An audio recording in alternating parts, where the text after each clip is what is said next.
The grand ballroom of the Hawthorne estate shimmered with Boston's elite crystal chandeliers casting golden light across polished marble floors. Champagne glasses clinked, laughter echoed, and designer gowns sparkled like jewels. But Emma Carter didn't belong here. At just 18, fresh out of high school, she stood like a fragile wildflower in a garden of carefully bred roses. Her pale blue dress, second-hand and bought for graduation, felt embarrassingly simple among the couture gowns swirling around her. She tugged at the hem nervously, wishing she could sink into the floor. "There he is," her father whispered, his voice trembling as he nodded toward the man who dominated the room. Daniel Hawthorne, 30 years old, self-made billionaire, a man with eyes the color of aged scotch and a jawline sharp enough to cut glass. His smile charmed the crowd, but Emma could see the calculation beneath it, a smile that never truly reached those golden brown eyes. "Dad, please," Emma whispered, her throat tight. "There has to be another way." Her father's face was lined with worry, years of sleepless nights etched into every crease. $300,000? "Emma, that's what I owe him after the loan collapsed. That's what your mother's medical bills cost before—" He broke off, unable to finish. "I know, Dad, but—" "Mr. Carter." The voice was smooth, commanding, slicing into their private moment. Daniel Hawthorne stood before them, perfectly, tailored suit, presence radiating power. "I see you brought your daughter as requested." Emma felt his gaze sweep over her, deliberate, assessing as if she were an asset waiting to be appraised. She resisted the urge to wrap her arms around herself. "Mr. Hawthorne," her father stammered, extending a shaking hand. "Thank you for inviting us." Daniel ignored him, his attention fixed entirely on Emma. "Miss Carter, a pleasure to finally meet you." Her words slipped out before she could stop them. "Is it?" Her father's sharp glance warned her, but to her surprise, Daniel's mouth curved slightly. Not quite a smile, more like amusement. "Spirited. Good. I dislike boredom." "Emma," her father hissed, a quiet warning. "It's all right, Mr. Carter," Daniel said smoothly, eyes never leaving Emma's. "Honesty is rare in my circles. I value it." He extended his hand toward her. "May I have this dance?" It wasn't truly a question, and they both knew it. Emma placed her hand in his, heart pounding as his warm, steady grip enveloped hers. He led her onto the dance floor, drawing her closer than necessary, the whispers of onlookers following them. "You know why you're here," he said quietly, his breath brushing her ear. "To pay my father's debt," she replied, steadying her voice despite the storm inside her, "and to become my wife." He finished for her, his movements smooth, controlled, surprisingly graceful for a man so intimidating. "You could have anyone," she challenged, trying to ignore how her skin tingled beneath his touch. "Why force someone who has no choice?" "Everyone has choices, Miss Carter. Your father chose to borrow money he couldn't repay. You're choosing to save him from the consequences. That's not a choice. That's manipulation." Daniel chuckled, the sound reverberating against her. Already sharp with words. "Perhaps my investment will be more interesting than I imagined." "I'm not an investment," she snapped, her cheeks burning. "No," he agreed, spinning her back into his arms. "You're far more valuable. 300,000 to erase your father's debt. Another 150,000 for your art school tuition. Yes, I know about your dream. A monthly allowance for your father so he never falls into ruin again. And in return, all I ask is marriage." Emma stumbled. You'd pay for my school?" "I take care of what's mine," he said simply, as if discussing the weather and not the purchase of her freedom. The music began to fade, but Daniel held her close, his gaze burning into hers. "1 year. Be my wife, a real wife in every sense. After that, if you want to leave, I'll grant a divorce and a generous settlement. Your father's debt will remain cleared." "And if I refuse?" she whispered. His expression barely shifted, but his eyes hardened. "Then your father loses everything. His home, his assets, perhaps even his freedom. I don't make empty threats, Miss Carter." The final notes of the music ended. The dance was over, but Emma knew the game had only just begun. Daniel released her slowly, his fingers trailing her arm like a warning and a promise. The contract is ready whenever you are. I'll give you 24 hours to decide. As he walked away, leaving her standing alone beneath the glittering lights. Carter knew the truth. There was no choice. The contract was as good as signed. What she didn't know was that her signature would begin a story neither of them had planned. Sometimes the most dangerous journeys begin with a single name written on a dotted line. The Hawthorne penthouse towered over Boston's skyline, its glass walls gleaming like a monument to power. Emma stood in what was now her bedroom, though it felt more like a stage set, staring at her reflection in the floor-to-ceiling windows. The wedding dress clung to her like spun moonlight, every detail too perfect, every stitch a reminder that none of this was hers. 6 weeks. That's all it had taken from the moment she signed the contract to the moment she became Mrs. Daniel Hawthorne. 6 weeks of lawyers, signatures, and carefully arranged appearances.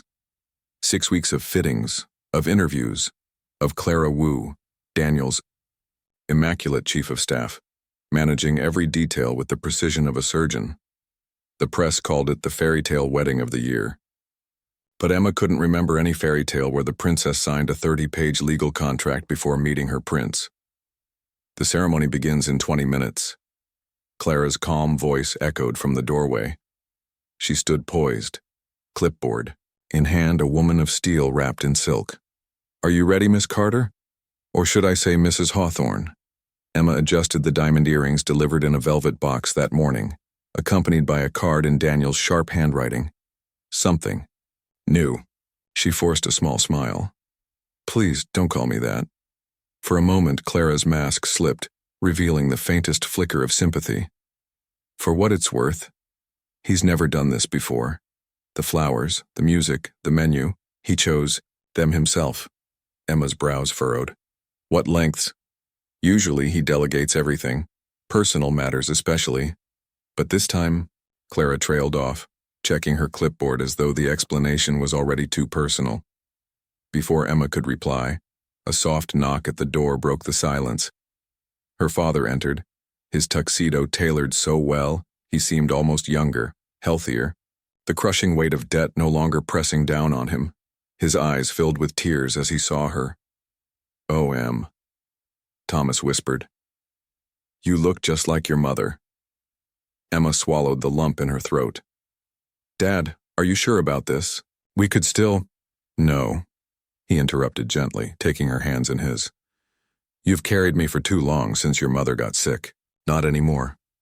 Today you focus on your future, your art, your dreams. I'll be fine." "This marriage is a contract," she said bitterly. 1 year, he reminded her softly. "And Hawthorne, he's not the man I expected." Emma tilted her head. "What do you mean?" Thomas hesitated, then smiled faintly. "He came to me yesterday, said he wanted my blessing, gave me the deed to the house, signed over free and clear, papers for a legitimate business loan already approved. He didn't have to do that, Em. The contract was already signed." Emma blinked, unable to process what her father was telling her. Before she could respond, the wedding planner appeared, signaling it was time. Her father led her to the rooftop garden, where 200 guests, most strangers, most curious, waited with champagne glasses in hand. The rooftop had been transformed into a dreamscape of white roses and crystal chandeliers, Boston's skyline, glittering beyond like a painted backdrop. And there, at the end of the aisle, stood Daniel Hawthorne, impossibly handsome in his tailored tuxedo, his gaze locked on her with an intensity that made her breath falter. For one moment, she allowed herself to pretend it was real.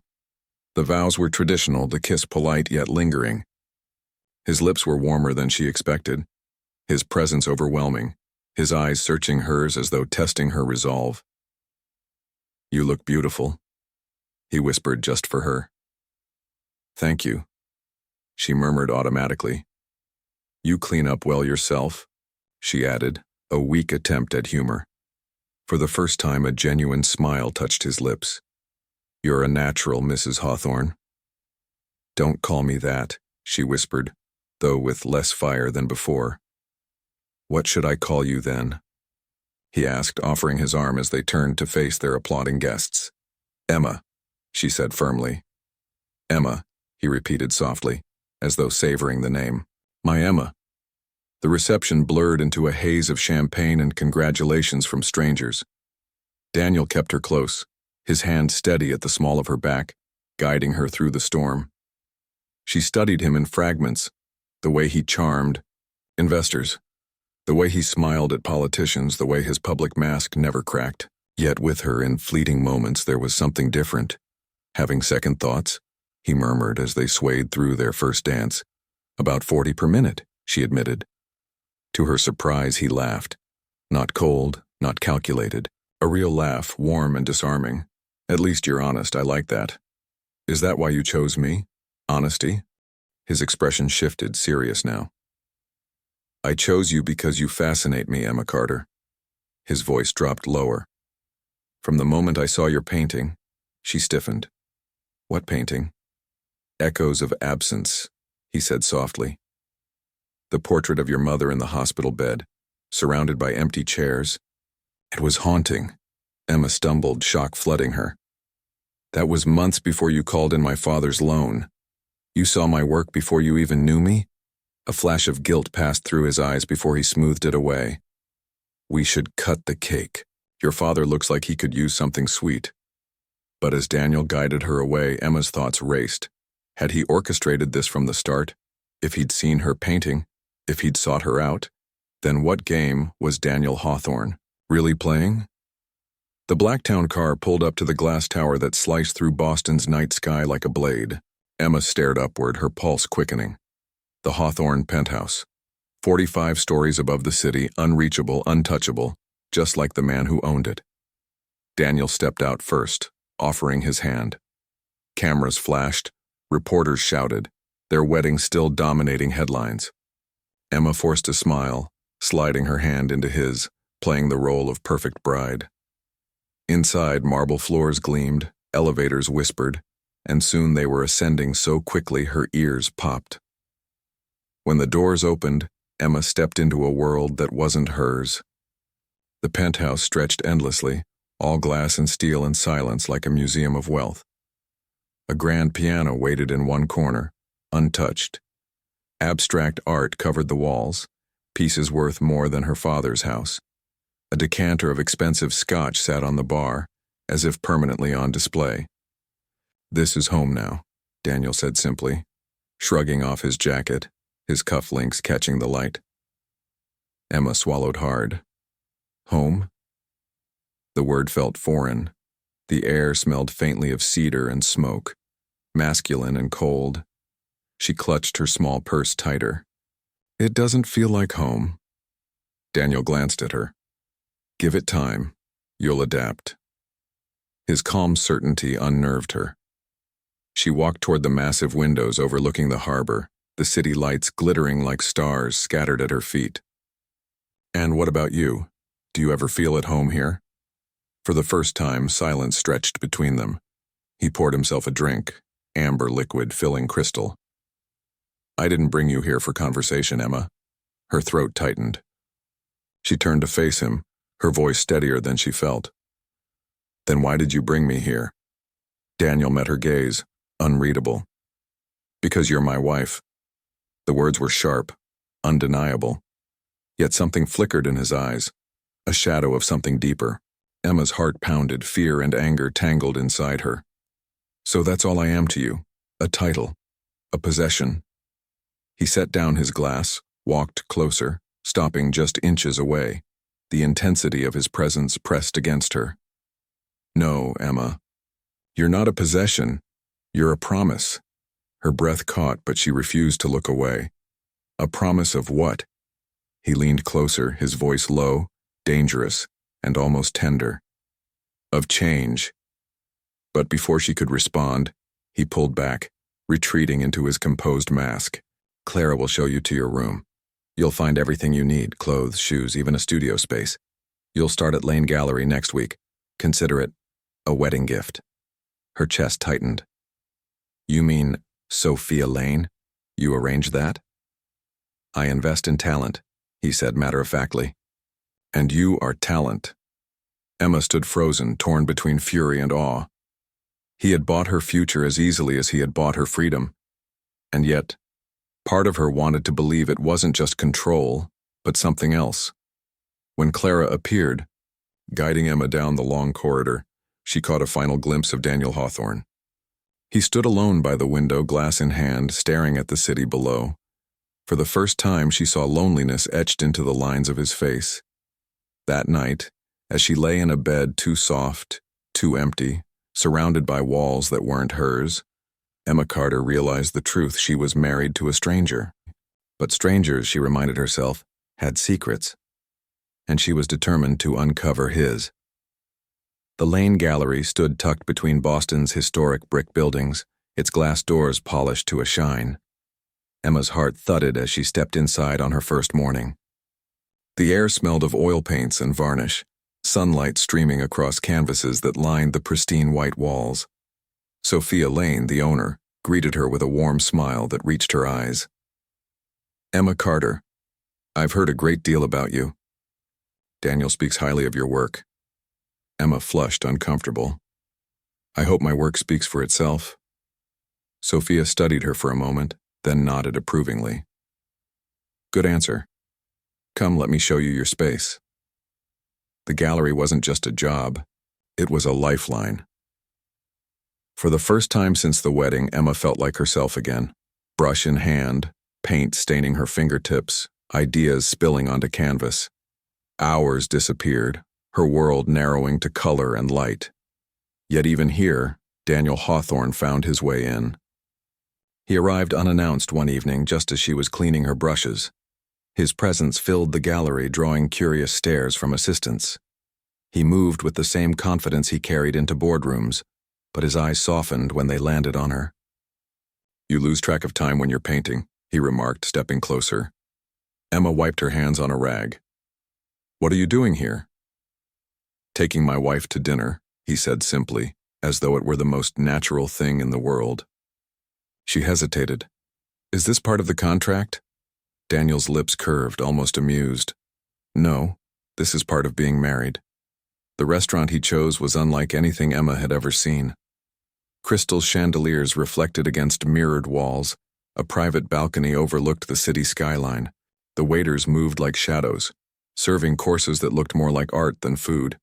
Emma tried to act composed, but the extravagance felt overwhelming. Daniel, however, seemed at ease, every movement polished. He poured her wine, his gaze steady. You're talented, Emma. Sophia tells me your first pieces already caught interest from collectors. She blinked, surprised. You've been talking to her? I invest in what matters, he said smoothly. And right now, that's you. Emma's chest tightened. I don't want to be another investment. Daniel set his glass down, his expression shifting. You're not. Don't confuse my methods with my intentions. For a moment, silence stretched between them, thick with tension. Then he leaned closer, his voice lower. Tell me something, Emma. When you paint, do you ever think of me? Her breath caught. Heat rose to her cheeks. Why would I? He studied her as though reading a secret written on her skin. Because I think of you. The air changed.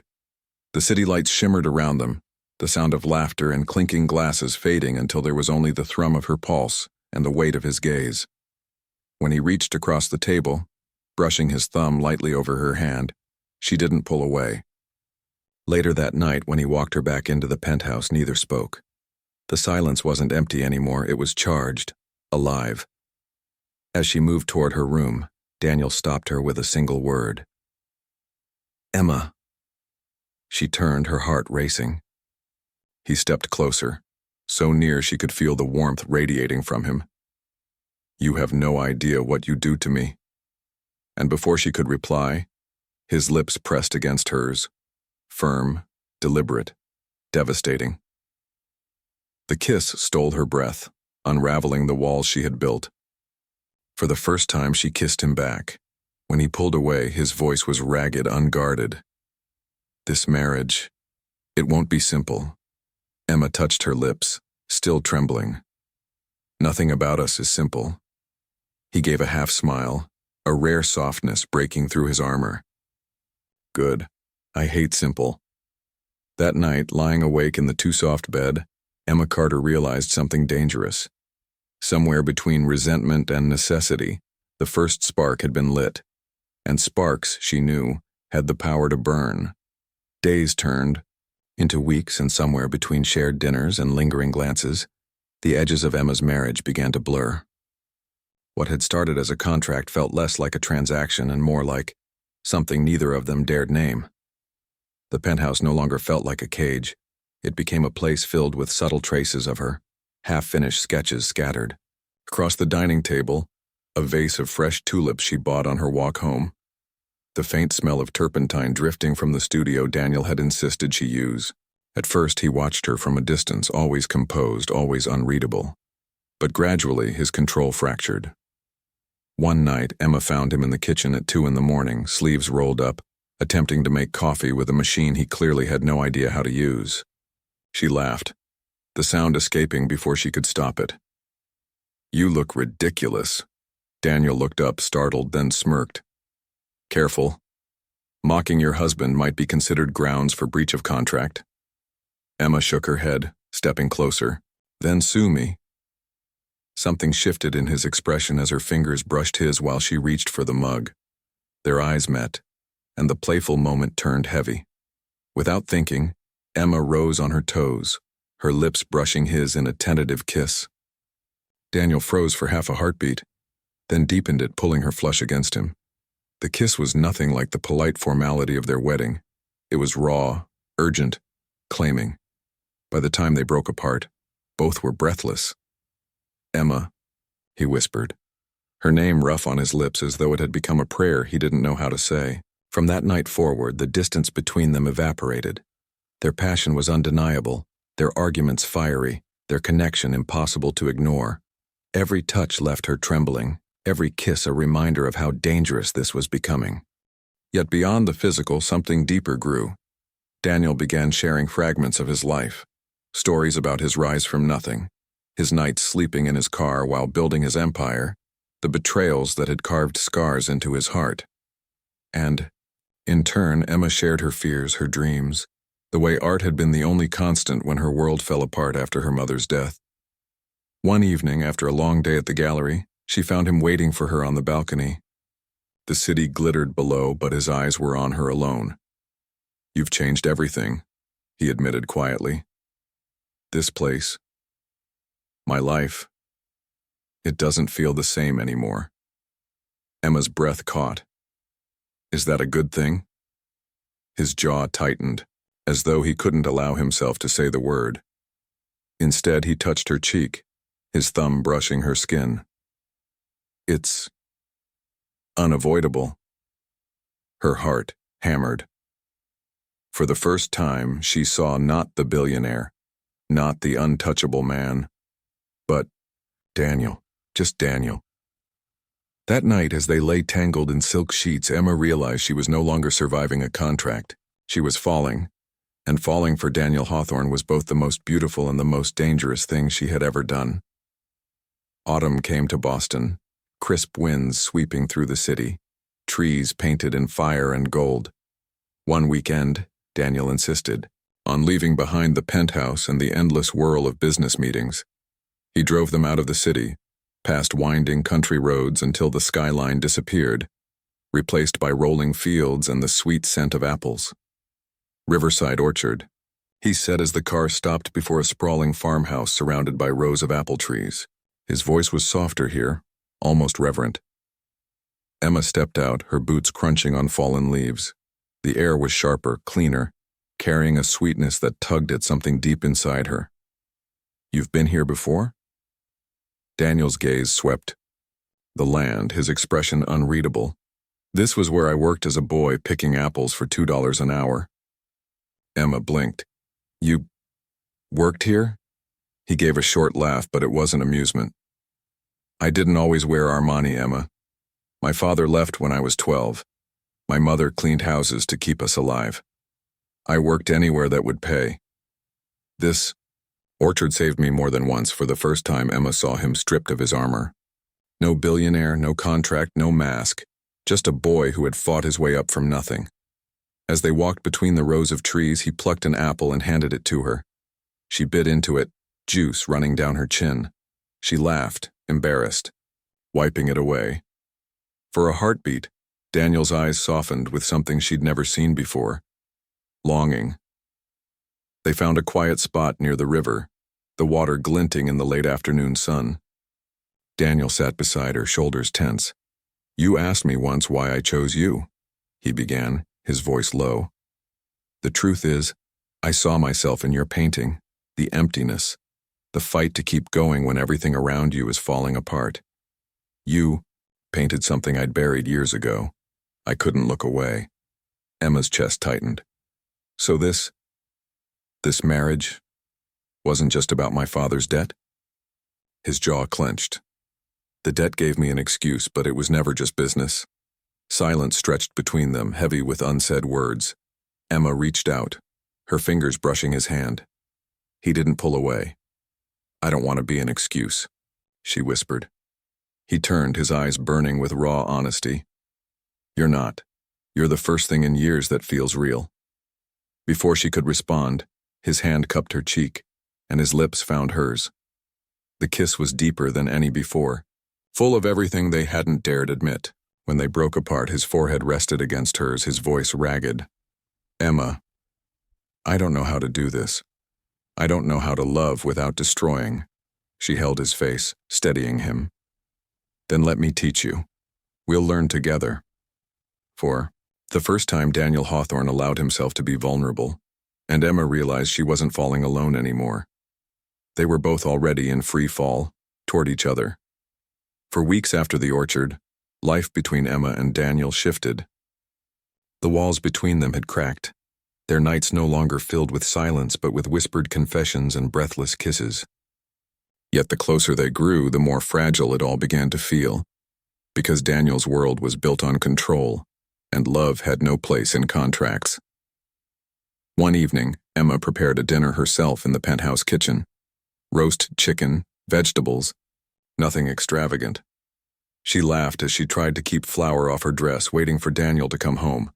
She wanted this night to be simple, ordinary, theirs. But when the door finally opened, he wasn't alone. A group of sharp-suited executives followed him in, their briefcases full of contracts, their voices full of urgency. "Daniel," she said softly, hiding her disappointment. "I thought tonight—" He cut her off with a tight smile. "Just business, Emma. I won't be long." Hours passed. The food grew cold. She sat at the table listening to the muffled voices from his office, the clinking of glasses as they sealed deals that had nothing to do with her. By the time Daniel emerged, it was nearly midnight. Emma stood, anger flashing in her eyes. "Do you even remember we had plans?" His expression hardened. "This company doesn't run on feelings, it runs on decisions. You knew what you were marrying into."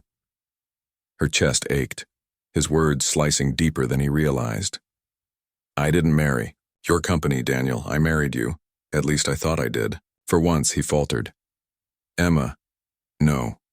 Her voice trembled, but she held her ground. "You say I changed everything, but nothing has changed. You still put money first, control first, and I—" She swallowed. "I can't compete with that." The fight hung heavy between them, unresolved. Days later, Daniel had to fly to Tokyo for a major acquisition. Emma begged him to stay just this once, to choose them over business. He kissed her forehead, his voice low. "When I come back, I'll make it right." But the distance between Boston and Tokyo stretched farther than miles. Emma buried herself in painting her canvases darker, sharper, reflecting the storm inside her. Sophia Lane noticed immediately. "Trouble at home?" Sophia asked gently as she studied Emma's work. Emma forced a smile. "Something like that." Yet the truth was undeniable. For the first time since their contract began, she wondered if love was enough to survive Daniel's empire. When he finally returned, exhaustion shadowing his face, Emma stood waiting in the gallery. She didn't hug him, didn't kiss him. Instead, she whispered the words that terrified them both. "If you can't choose me, Daniel, then I'll choose myself." The silence that followed was louder than any argument, and for the first time, Emma Carter wasn't sure their love would survive the world Daniel Hawthorne had built. The distance between Emma and Daniel stretched like a taut string, fragile and threatening to snap. He buried himself in meetings, acquisitions, late-night calls. She buried herself in her art. For once, their lives seemed to run on parallel tracks, never quite crossing. At the Lane Gallery, Emma poured her heart onto canvas. Each brushstroke carried the weight of sleepless nights, of questions left unanswered, of love that felt both overwhelming and uncertain. Her work grew bolder, darker, layered with raw emotion, and people noticed. Collectors began asking for her pieces. Critics whispered her name with curiosity. Sophia Lane watched with pride. "You found your voice," she told Emma one evening as they walked through the gallery. "It's not just talent anymore. It's power. People feel you in your work. That's rare." Emma blinked, stunned. For so long, she had been defined by debt, by sacrifice, by a contract written in Daniel's precise hand. Now, for the first time, she was being defined by something of her own making. Meanwhile, Daniel watched from the sidelines. He attended her openings, silent but ever present, his gaze never leaving her as she moved through crowds with quiet confidence. He admired her from a distance, torn between pride and fear, pride that she was becoming everything he knew she could be, fear that she no longer needed him. One night, he returned home late to find her asleep in the studio, curled up on a chair, paint smudged across her cheek. He stood there for a long time, just watching, something unspoken pressing heavy in his chest. For the first time, Daniel Hawthorne, man who conquered everything, wondered if he was on the verge of losing the one thing he couldn't buy. The tension between them finally broke during a private showing at the gallery. A journalist asked Emma if she owed her success to her husband's influence. The question stung. She straightened her shoulders, meeting the cameras head-on. "No," she said clearly. "I owe it to my mother, who taught me to see beauty even in pain. I owe it to myself for never giving up. My husband, he opened a door, but I walked through it." The room buzzed with her answer. Daniel, standing in the back, felt something shift inside him. Pride, respect, and something else, a realization. She wasn't just the girl he had once rescued from debt. She was a woman carving her own path. Later that night, in the quiet of the penthouse, he found her on the balcony, city lights flickering below. "You didn't mention me," he said softly. No accusation in his voice, only curiosity. Emma turned, her eyes steady. "I can't build my life around your name, Daniel. I have to build it around mine." For a long moment, he said nothing. Then, to her surprise, he nodded. "Good, because I fell for the woman who paints storms, not the woman who hides in my shadow." Her breath caught, emotions colliding inside her. And for the first time in weeks, they stood side by side, not as billionaire and contract bride, but as two people learning how to meet in the middle. Emma Carter was no longer surviving Daniel Hawthorne's world. She was creating her own. Winter draped Boston in silver and white, the streets glittering with frost as holiday lights blinked in storefronts. Emma had grown busier than ever. Her paintings hung in the Lane Gallery's front window, her name, now spoken in circles that once would have ignored her entirely. Yet despite the success, an ache lingered. She and Daniel had rebuilt fragile ground after their fight, but the contract still loomed between them, an unspoken reminder of how this began. One snowy afternoon, Daniel told her to pack an overnight bag. No explanation, just a quiet command, in that voice of his that somehow always left her breathless. Hours later, the car pulled up to Riverside Orchard. The trees stood bare now, branches laced with frost, the farmhouse lit with warm golden light. Emma's chest tightened. This place had been their turning point once before. Inside, a fire roared in the hearth, blankets draped over armchairs, the scent of cinnamon drifting through the air. Emma turned to him, suspicious. "What are we doing here, Daniel?" He poured 2 glasses of wine but didn't answer right away. Instead, he set a folder on the table between them. She recognized it instantly. The contract. Her pulse quickened. "Why did you bring that?" Daniel's gaze was steady, unwavering. "Because it ends tonight." Emma froze as he slid the folder closer. The pages that once bound her life, her choices, her future.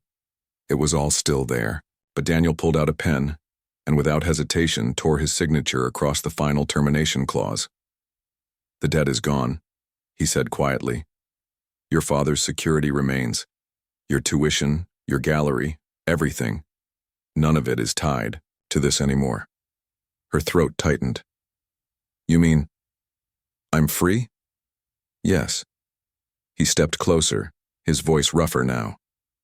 "Free to walk away if that's what you want. Free to choose me, or not. No contracts, no obligations." Emma's vision, blurred with tears she hadn't expected. Why now? Daniel reached into his pocket, and when he knelt before her, she almost couldn't breathe.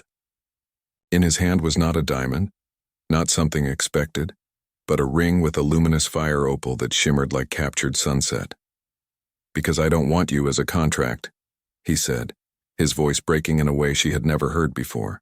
"I want you as my wife, not for a year, not for debt. Forever.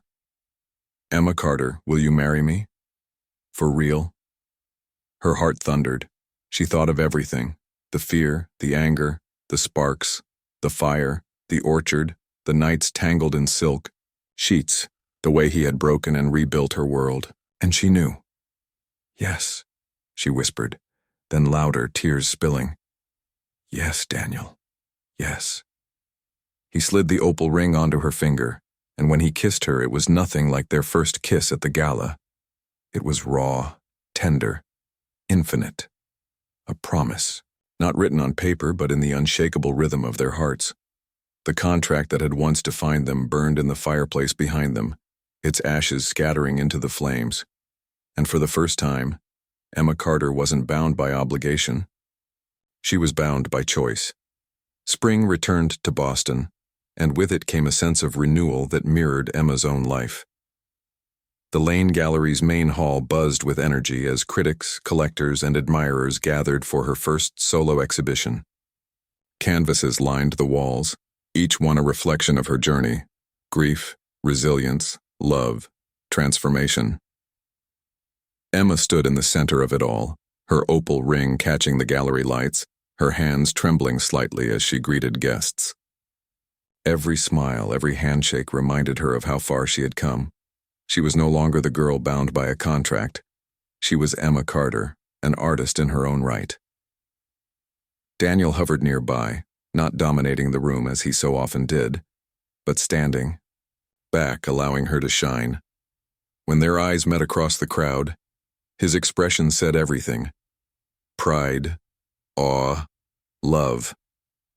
The man who once controlled every move had learned how to let go, how to stand beside her rather than in front. Sophia Lane approached, her voice warm. "You've done it, Emma. This is only the beginning." Emma smiled, her hand drifting unconsciously to her stomach, a secret she had shared with no one except Daniel for now. When she had told him 2 weeks ago, his reaction had been unlike anything she'd expected. No hesitation, no fear. He had simply pulled her close, his voice breaking as he whispered, "We're going to be a family." Now, as the evening stretched on, Daniel slipped behind her, his hand resting gently against her back. "You look radiant," he murmured in her ear. She leaned into him, her lips curving. "Careful. People will think you're actually in love with me." He chuckled softly, brushing his lips against her temple. "Let them think it. Because it's true." When the evening ended and the last guests drifted out into the cool night, Emma and Daniel remained in the gallery surrounded by her paintings. She stood before her favorite piece, a portrait of the orchard, not in autumn or winter but alive with blossoms, branches heavy with promise. Daniel wrapped his arms around her from behind, his voice low and steady.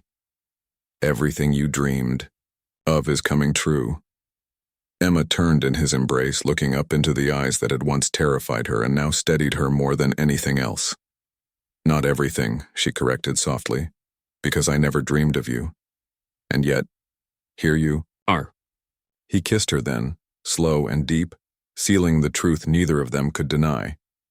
The girl who once signed a contract out of desperation had become a woman who chose love freely.